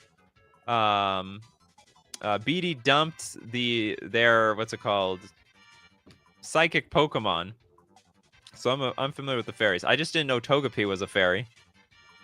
Togepi was changed to fairy type in Pokemon XY version when they introduced the type as well. Okay. Thank you very much. I understand now. All right, Togepi, you're a fairy now. You don't look like a fairy at all. You're an egg. But we were just learning more about your lore the entire time. Okay, this is a weird... this is a very weird card. It's because it's like a it has prowess. It's totally fair, and it's a cascade for basically 1 mana equipment. My local game store, I go to the owner... oh, the local game store you go to, the owner is named Beatty. I always thought that Beatty was... Am I pronouncing it right? Is it Beatty or Bead? It's B-E-D-E. I think I'm wrong. I can't tell if I'm right or wrong, because they don't actually pronounce anything in that game. Togetic. This evolves from Togepi. This is a 4-mana 2/5 Pokemon Fairy. This mutate of 3 mana. Flying and prowess, fairy wind. When this creature when it enters or mutates, gain 2 life and scry 2. Oh yeah, that's totally fair. Probably underwhelming, to be honest. Flying. I better not underestimate the prowess. Prowess is always dangerous. But here's like a problem. If you're gonna play a deck with mutate and prowess, I would bet good money that they don't work together. Because for mutate to work, you need to have enough creatures in the deck to be mutating on. But then if you have enough creatures, then your prowess end sucks, because you just don't have enough spells in the deck to make prowess like really, really strong. Togetic? Togetic? I never would have figured that out. I think it's pronounced bead. Okay, that's good to know. I was pronouncing Beatty's name Beatty Bead's name Beatty the entire time. Dimitri asked, random question, but would you be potentially up to doing a custom submission from DeviantArt? Same pricing, asking because I lost my Discord for an unknown time. How many submissions? Make a new Discord. No, I don't like going to... You make another Discord account. It's free. You make infinite Discord accounts. It's okay. I don't want to be rerouted all over the place to Reddit, to especially DeviantArt. Okay, thank you very much for your Togekic. It's fair because I think the mutate and the prowess are going to contradict each other a little bit. 4 paths to life. Interstellar Explorers. Go back. By the way, thank you for that Pokemon series. I like that. Especially since I'm sort of getting back into Pokemon. I miss Pokemon, you know? No lie, my name is a derivative from Pokemon. It's a huge inspiration. I gotta get back to my roots. Okay, the Free Trade Spaceport. This is a 3-man fleet fortification. Fortify for 2 mana. Put a shield counter on Free Trade Spaceport. Fortified land has hexproof. Whenever that land would leave the battlefield by a spell or ability other than its own, remove a shield counter from Free Trade Spaceport instead. During your upkeep, put a shield counter on each vehicle with a barrier ability. Activate only while Free Trade Spaceport is fortifying. I actually can't tell if this is like a Dedam draw. Hold on. I feel like this is blending like your style and Dedam draws together, because I feel like Dedam draws did a lot of space-like stuff as well.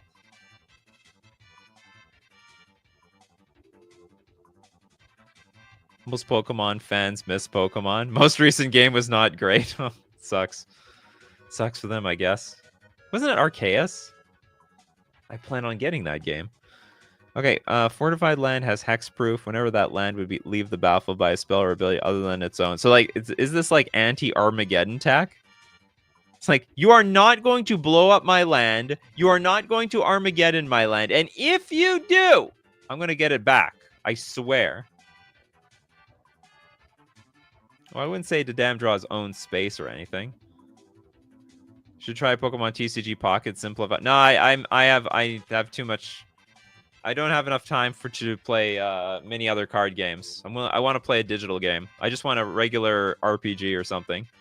Can you use cards that activate by sacking land? Maybe. Like, this is expensive. This is like what is it called? This is like equipment expensive.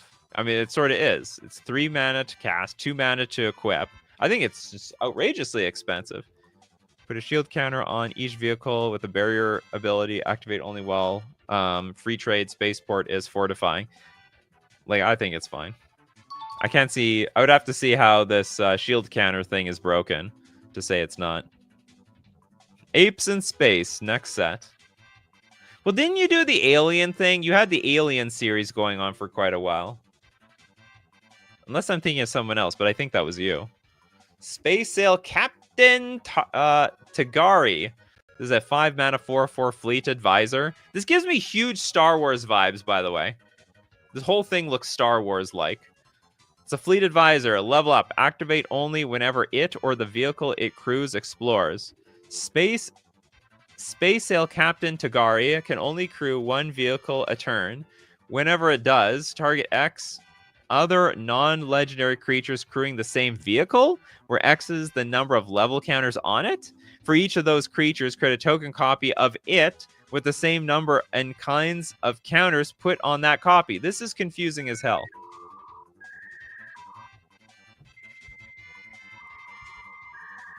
Well, I was about to say for Paths to Life, the card reads like Star Trek. It looks like Star Wars to me. Because Star Trek is all about basically exploring. They're explorers, right? I am Captain Picard of the Starship Enterprise. And we're going to go where no one has gone before. Blah, blah, blah.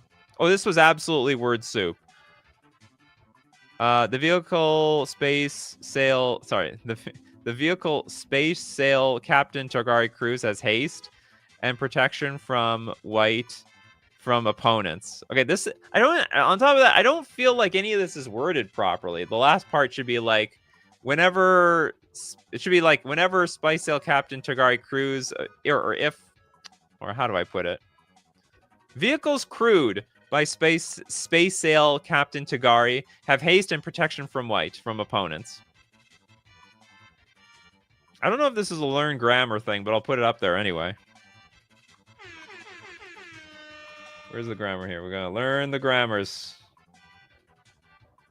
Hold on. Okay, just give me a sec. I want to understand this middle. I just even want to understand what this says. So we can only crew 1 vehicle a turn. When it should be like when it crews, target act. It should be like. So first off, there should be a break immediately. When Space Sail Captain Tagari crews a vehicle, Target X other non-legendary creatures crewing the same vehicle. Huh? Target X crewing the same vehicle. So basically, multiple things are crewing the same vehicle, and I can target those things, where X is the number of level counters on it. Okay, I'm lost. I just can't read this card. I can't read this card. If it was a flavor win, then great. Maybe it was a flavor win. Oops, no, that's the wrong one. One of the applause sound effect. It does reference exploring, so Star Trek is on point. Nikachu brought up Captain Picard based. I pledge my allegiance to Star Wars personally, but I'm not going to say I never watched Star Trek.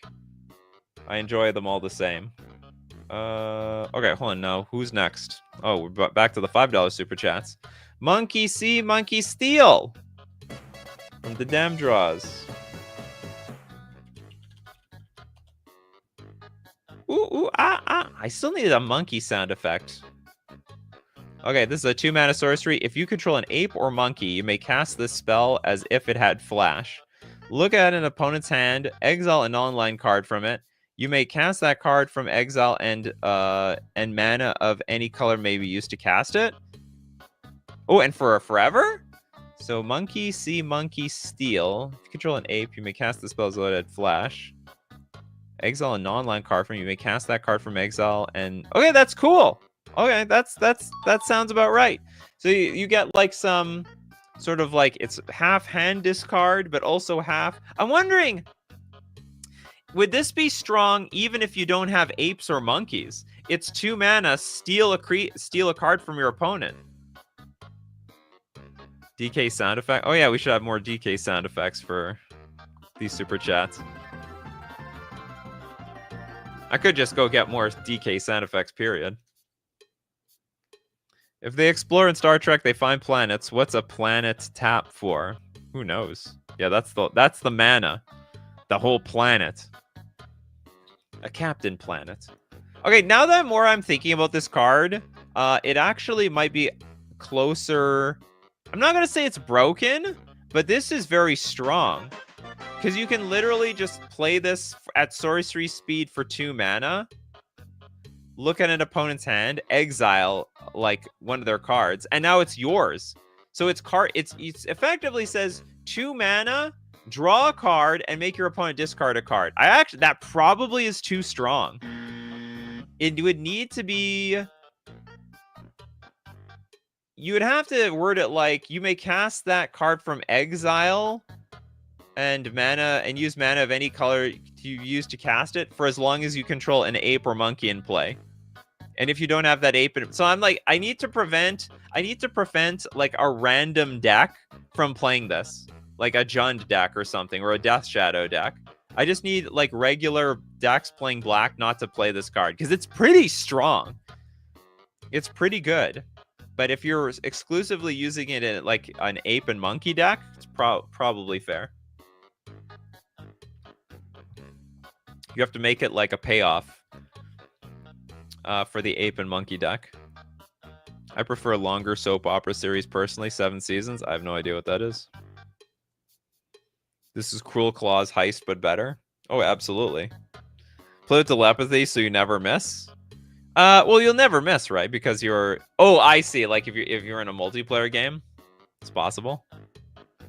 I was thinking about Laughing Jasper Flint when I made this one. That card I'm not familiar with.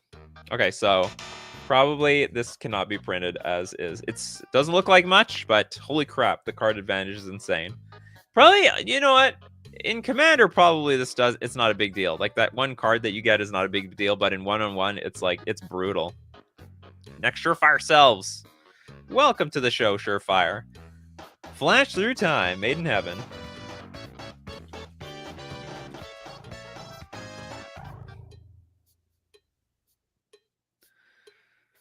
Again, why are the cards so big all of a sudden? It's not something to do with Discord. It's annoying. Okay, Flash Through Time. It's 8 mana for a sorcery. Life totals can't change until the beginning of your next turn. Restart the game, leaving all permanents on the battlefield. Then what? Oh, it didn't click in my head. Restart the game, leaving all permanents on the battlefield. Then each player may reveal a card from their opponent's hand. Then each player may reveal a card from their from their opening hand. If it's a permanent, they may begin the game with it on the battlefield. Exile flash through time. What is going on here? Then each player may reveal a card from their opening hand. If it's a permanent, they begin the game with it on the battlefield. Well, that could be like extra broken. Now it's 8 mana. So what? Everyone's gonna reset their life totals? I can't say it's. Could I say it's broken? There's a world where blue just ramps into a bunch of stuff, then plays like flash through time to just effectively draw 7 cards. It's like, so it's basically show and tell. It's like restart the game. It's Karn. Yeah, you're right. Lil Amix Tune. It's like Karn plus show and tell at the same time. It shouldn't exist on any card except Karn. Well, we got another one. We also have, it's almost like Shahrazad. Restart the game means nothing. Well, it means something. So you have to shuffle your hand, graveyard, and exile into your deck. You redraw a bunch of cards, and the life totals go back to where they were before, and you remove all poison counters and stuff. Restart the game, but life totals can't change. Yeah. Life totals can't change until the beginning of your next turn. Yeah, that's a bit weird. And also, what does that even matter? Because you were restarting the game. Okay, a little bit contradictory here. Like, what? There is no next turn because we're playing a new game, aren't we? We extending the game session an additional 3 hours with one card. It would definitely probably be banned in a lot of play groups. Okay, do you know what? Probably this is. I have a feeling Surefire Selves was just trying to be fancy here. How about this? It's like life totals can't change until the beginning of your next turn. Then each player shuffles their hand, graveyard, and exile into their library, draw 7 cards, and puts a card from your hand, and puts a card from their hand, or a non-land? Each player may reveal a card from their opening hand. If it's a permanent, it's just, you don't have to reveal anything. Then each player may put a permanent card onto the battlefield, and then that's it. There's no reason to say restart the game or anything like that. But it is fine to have life totals can't change until your next turn, and then I think that would be fine. It's the same game, but the life totals just don't change. We got Christian. Thank you so much for your super chat. Since you like Pokemon so much, do the Pikachu and Raichu for the Pokemon lovers. I remember I did this last year, but totally forgot about it. I don't even know what that is. I'll write it down though. What is it? Pikachu and Raichu for the Pokemon lovers. For the Pokemon lovers. I'll figure out what the hell that is. And that's $10, Christian. You know what that means? That means we're going to give some donos. Okay, we're going to give some donos at the end of the show. So at least 2 donos. It's on the house from Christian. Okay, next up. The damn draws. There goes the planet. There we go. There's my Spaceballs reference. Oh shit, there goes the planet. Spaceballs. Okay, 7 mana, sorcery, exile all creatures, return up to 3 creatures from your graveyard or exile to the battlefield. You lose life equal to the mana value of the returned creatures. Was it 3 that survived? There was, President Scroob, Dark Helmet, and then I can't remember the lieutenant guy's name. It's been too long. It's literally been like probably 25 or more years since I watched Spaceballs. Probably the last Spaceballs card too. Oh no, there's just nothing left. Colonel Sanders, that's right. Oh, as Pikachu and Raichu. Oh, was it a Pikachu and Raichu? Hold on. Okay, for the Pokemon lovers. For the Pokemon lovers. Oh, I didn't know that was a custom card. For the Pokemon lovers. Where was that? Since you like Pokemon so much, do Pikachu and Raichu from the Pokemon lovers. I remember I did this last year, but totally. Oh, wait a minute. This where is it, Christian? We're not looking. We're not on Reddit. We're on my Discord. Okay, I will. Well, okay, you've been very nice, so I'm gonna look for the. I'm gonna look for the card. Is this from the Pokemon lovers? Just want to forget about this. What's it called? For the for the Pokemon lovers.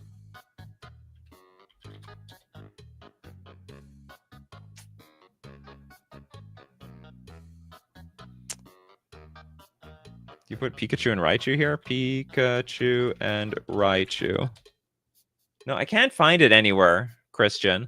Where did you post your card? Let me know. And we will, I'll try to look for it. I would hate for your super chat to get eaten up. Otherwise, it would get donated to somebody else. People love their donations. Okay, hold on. Where did I go? We lost it. There goes the planet. There we go. There goes the planet. There's something coming out of her nose. The space balls. Anyway, I think this is an awesome card. And actually also one of the more flavorful cards too. You exile the creatures and you bring back those 3 morons. Yeah, we really just we're really derailing the stream with this one. As in Pikachu and Raichu custom cards. Christian, are you here? Are you here, Christian? Hope Christian didn't leave. Yeah, Spaceballs or Plants of the Ape. Okay, I'll get back to... Hopefully Christian can respond in time. Lil MX Doom. Toby Fox, Annoying Dog.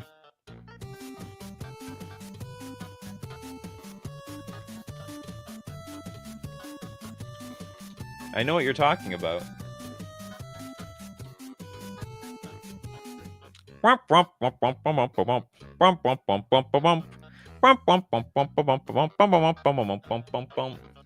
this is a 2-mana, apparently a 2/2.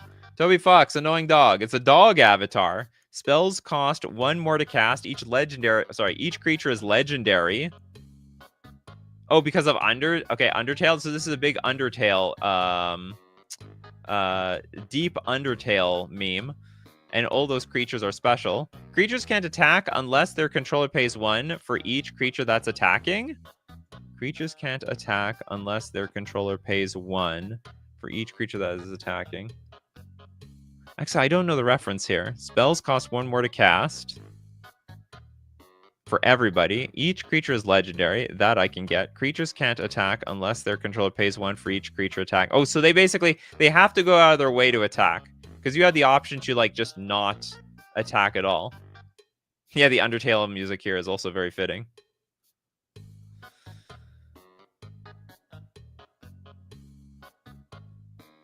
He is an annoying dog. It is just being a pain in the arse for everybody. Well, there was only a dog sound effect, like, at one moment of the entire game. Toby Fox, not a fox. It's not a fox, it's a dog. Just like that last car we saw on the AI generated thing. There was that dog crocodile that was also called a fox at the same time.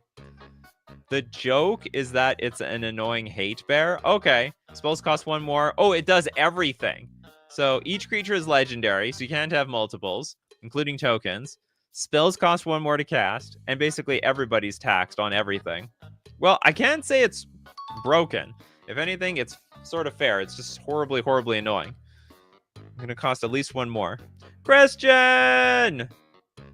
Christian! Do the Pikachu and Raichu from for the Pokemon lovers. I remember I did this last year, but totally forgot about it. I can't tell if they're talking about a custom card or a game. What if I Google that for a second? for the Pikachu and Raichu from the Pokemon lovers.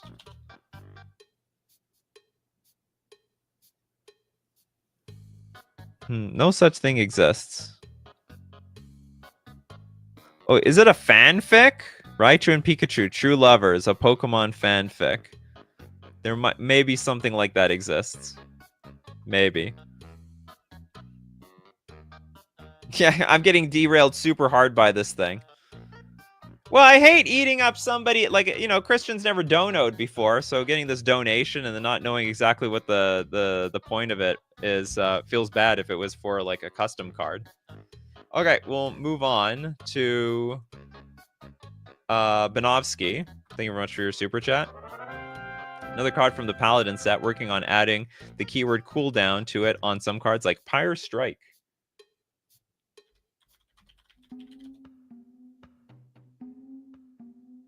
Okay, Pyre Strike. 4 mana for a sorcery. Just a question. Is this like a new custom is there like a new custom card creator now or something that's making the cards really big? Just out of curiosity. Maybe not. Toby Fox is the creator of Undertale. Yeah, I understand. That's the guy's name, and his avatar is an annoying dog in his games for anyone who doesn't know. Oh, I didn't know that's what he used for an avatar. Okay, so it's 4 mana sorcery. Pyre Strike deals 2 damage to each tapped creature you don't control. Then put a stun counter on all those creatures. That's a beating. So first you deal 2 damage to them, then you tap them, and then you stun them. It's got cooldown 3. As you cast the spell, exile it as it resolves with 3 cooldown counters. At the beginning of your upkeep, remove a cooldown counter. When the last is removed, return it to its owner's hand. So you get it again? Deal 2 damage, tap everything, stun everything. So you cast it at the beginning of your upkeep. Okay, so next turn. This is brutal. I would actually hate to see this card in a control deck. It's a one-sided pyroclasm that just keeps coming back.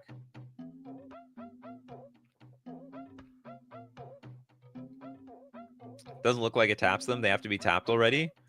Oh, deals 2 damage to each tapped creature you don't control. That's still, in some ways, that's even stronger. Or no, not really. Okay, so it only punishes the people who are tapping it. Okay, I think this cooldown needs to be higher. If you want to have this card, I still think the cooldown has to be higher, like 4 or 5 or something like that. Having to deal with this card every few turns and even knowing about it seems like such a pain. I could be wrong. I could be wrong. Maybe I'm like just over exaggerating this card. I would say, but the cooldown thing is, I think it has potential. I think it has big potential. Okay, we've got a dono from Christian. Christian, thank you so much for your donation. Could be the Discord since it's a small image. Could be, yeah, it could be. Someone could be wrong with my Discord. Okay, who wants donos? Maybe try searching for the Pokemon lovers on Discord. I did. Maybe I'll look for lovers. For the ancient scripture lovers. Oh, there is something called the Pokemon lovers from Puchomon. Okay, Christian, I'm sorry. Christian's not here anymore. I looked up the Pokemon lovers. I couldn't find it. Pokemon. You know what's the problem? I couldn't write the E. I couldn't look up the E on in my Discord. I didn't find it. But if I look up lovers, I find it. All right. So to commemorate Christian, who's probably never going to show up again, I will officially do your Pokemon. We're going to do the Pikachu and the Raichu. Okay, Pikachu, level 11. 3 mana for a 2/2. It's an elemental rat. That actually is a huge flavor win. When Pikachu level 11 enters, add 5 energy. Also has quick attack. It's just haste. I like that. Thunder Shock. For 1 energy, tap Pikachu level 11 deals 1 damage to any target. If a creature is dealt damage this way, flip a coin. If you win the flip, tap that creature and put a stun counter on it. Oh, yes, because I learned through playing the game, if you electrocute something, then you get paralyzed. If you're paralyzed, you're probably stunned. If you're stunned, well, then you are probably not flipping. And it's sort of it's a flip of the coin, whether you paralyze it or not. So that's a pretty huge flavor win. If an equipment named Thunderstone would be attached to Pikachu level 11, transform it and exile that equipment. The Thunderstone, I guess, forces the evolution of your Pikachu. And the forcing evolution turns into a Raichu. We got the Raichu here, level 11. 3 for an elemental bigger rat. Hold on, isn't it a mouse? I can't tell. Maybe it was a rat the entire time. I actually was under the impression that Pikachu was a mouse. So we got, when this creature gets transformed, add another 3 energy. Thunderbolt. Pay X energy. Raichu level 11 deals X damage to X targets and X damage to you. Tap all creatures dealt damage this way and put a stun counter on them. Raichu gets +X+0 until end of turn. At the beginning of your end step, if you do not have any energy counters, tap Raichu level 11 and put a stun counter on it. At the beginning of your end step, if you do not have any energy counters, why are we tapping our Raichu? Because it needs to charge back up or something? And how is it going to get more energy? Shouldn't it be something like it gets an energy during your upkeep or something? Bingo alert, too much X.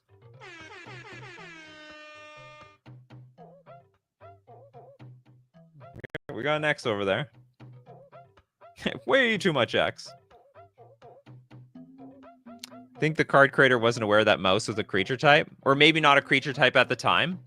Yeah, that might have been the case. Because this is an old submission. And as a result... Or we had 2 hours. Oh, we're at 2 hours as well. You're right. The 2-hour stream. Oh, we've got a bingo.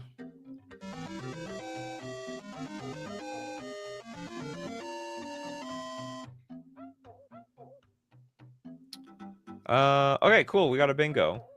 I have a feeling, so because otherwise, at the beginning of your end step, if you do not have any energy counters, tap Raichu level 11 and put a stun counter on it. You would, like, perpetually be putting stun counters on this thing.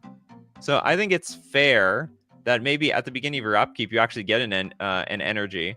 Because I think, like, am I wrong here? 2 bingos, I super chatted for the bingo space. Did you? When? What is this bingo? Super chat just to complete the bingo? Okay, I'm just gonna have to trust you, because you super chat a lot. So that will also be a bingo. Now we're definitely gonna have at least 2 donos. Anyway, I think this is a fantastic... Otherwise, I think this is a fantastic series. I also really like the flavor of the Pikachu, especially how it paralyzes cards through the stun. Okay, we have another... Oh, this is the donate. You just did it. All right, thank you very much. Okay, so we have 3 donations then. Starting with the damn draws. I'm going to move to the beginning. And we're going to find some people. Okay, I guess we'll have Pedgeman. Pedgeman wants Romelia, the Undying one here. So this is a 5-mana 4/4 Vampire Noble, Flying Undying. Whenever a player sacrifices a permanent, you may put a -1/-1 counter on target creature. Do this only once per turn. Whenever another creature dies, you may create a blood token. Do this only once per turn. Player sacrifices a permanent, you can put a -1/-1 counter on target creature. So anybody, do this only once a turn. But whenever another creature dies, you get a blood token. You only get this once per turn. It's not too late to get a freebie, Anna. There's 2 freebies up for grabs. There's an easy way to get an... There's an easy way. There's also another easy way to get another bingo card, says Pedgeman. There's another one. The rare golden possum in Australia looks like a Pikachu. Well, they probably stole it from Japan then. Okay, what can I say? Pedgeman, this is a completely fair card. Especially since you only allow this triggered ability to trigger only once a turn. Okay, we'll give a dono to Steve Cooper, who also gives a lot of donos. Can I snag a dono? Mana Crypt. Cycle version 1 to what was it? Mana Crypt. Sorry, Mana Card Cycle.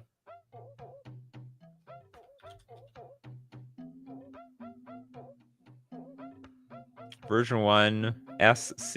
What the hell? Okay, you have no cards with pictures on them. The Mana Mend. This is a white instant. Choose one. Target player gains X life, and up to X target blocking creatures get +0/+X until end of turn. Where X is the amount of white mana is in your mana pool. Oh, I see. I've never seen it framed like this. So you can either target player gains X life, or up to X target blocking creatures get +0/+X until end of turn. And it's all dependent on the X amount of white mana in your mana pool, which is really weird. You have to float a bunch of mana. You just posted it? Beautiful. We'll take a look at it. All right, let's jump to the present. And Anna's going to get a donated card. The Chain of Annihilation. It's a 3-mana artifact. Chain of Annihilation enters the battlefield tapped. Pay a black, tap, exile Chain of Annihilation. The next instant or sorcery spell you cast this turn has Gravestorm.